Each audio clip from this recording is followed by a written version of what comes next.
ఈరోజు ఈ కార్యక్రమం నాకెంతో మనసుకు దగ్గరుండే కార్యక్రమం.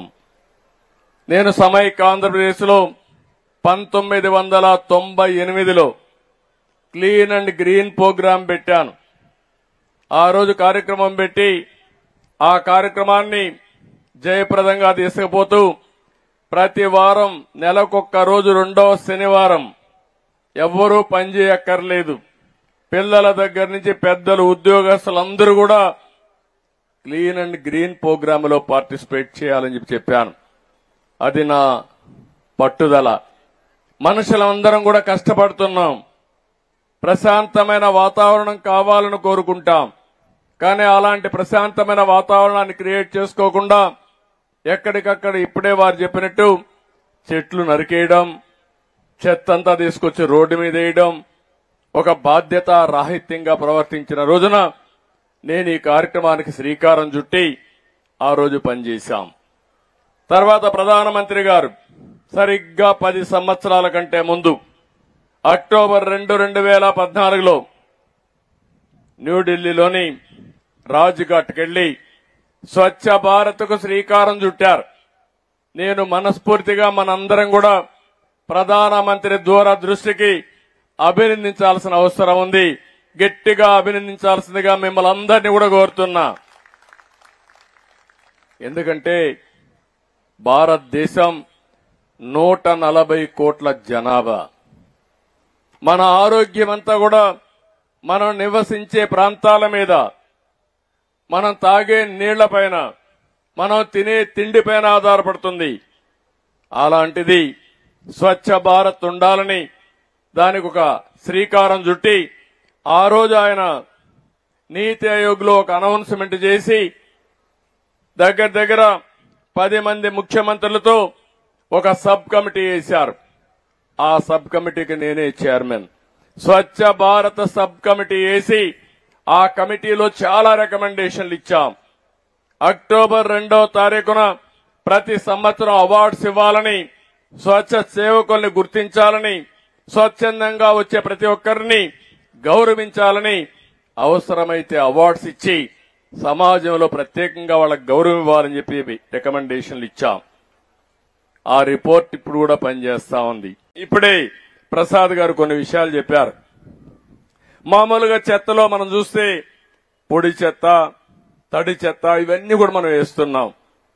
దాన్ని సెగ్రిగేట్ చేసి రీసైక్లింగ్ పంపించాల్సిన అవసరం ఉంది.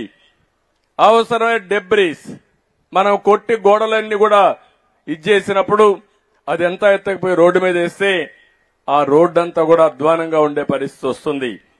అందుకని ఇవన్నిటికి కూడా ఒక సొల్యూషన్ ఇచ్చాం, పరిష్కార మార్గం చూపించాం. స్వచ్ఛాంధ్రప్రదేశ్ స్ఫూర్తితో మనం ముందుకు పోయాం. మీరు చూస్తే వారు చల్లపల్లిలో ఓడీఎఫ్ చేశారు.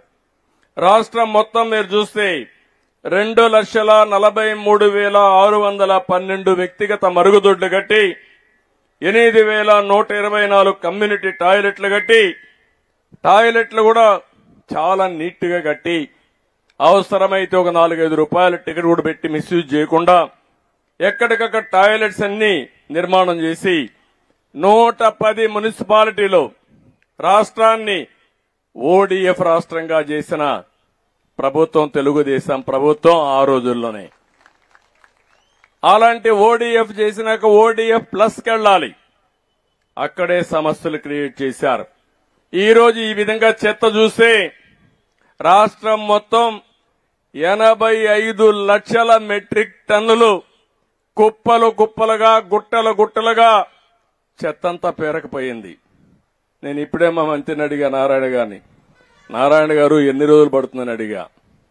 సార్ 2 ఏళ్లు పడుతుంది అన్నాడు. 2 ఏళ్లు పడితే మనం పనిచేసినట్టు కాదు. 365 రోజుల్లో మొత్తం చెత్తంతా క్లీన్ చేసే బాధ్యత మీకు అప్పచెప్తున్నానని నారాయణ గారికి ఇప్పుడే ఆదేశాలు ఇచ్చాను. అంటే గడిచిన ప్రభుత్వం పేర్చిన చెత్త ప్రభుత్వం 85 లక్షల మెట్రిక్ టన్నులు ఇంకా మిగిలింది. మీకు కోపం రాలా? ఇంకా వాళ్ళు సిగ్గు లేకుండా రోడ్డు మీద మాట్లాడుతూ ఉంటారు. అందుకే ఆ రోజు చెప్పా, ఎన్నికల కంటే ముందు చెత్త ప్రభుత్వం అని. చెత్త మీద పన్నేశారు గాని చెత్త మాత్రం తొలగించలేదు. ఇంకా ఒక మాట చెప్పాలంటే ఎంత చెత్త ప్రభుత్వం అంటే చెత్త తొలగించకుండా చెత్త మీద పన్నేసి కావాలని ఆ చెత్త తీసుకొచ్చి మన షాపుల ముందు వేసే పరిస్థితికి వచ్చారు.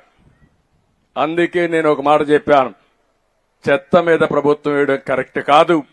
అందుకే ఈ రోజు అనౌన్స్ చేస్తున్నా, ఎక్కడ కూడా చెత్త మీద పన్నేయడానికి వీలు లేదు, రద్దు చేస్తున్నాం. ఈ రోజు నుంచి ఎక్కడా కలెక్ట్ చేయొద్దని మా మంత్రులకు వాళ్ళకి ఆదేశాలు ఇస్తున్నాను. నెక్స్ట్ కేబినెట్ లో పెట్టి అది కూడా ఆర్డర్స్ కూడా ఇష్యూ చేస్తాం. ఎక్కడా ఇది కలెక్ట్ చేయమని చెప్పి కూడా నేను మీకు తెలియజేస్తున్నా.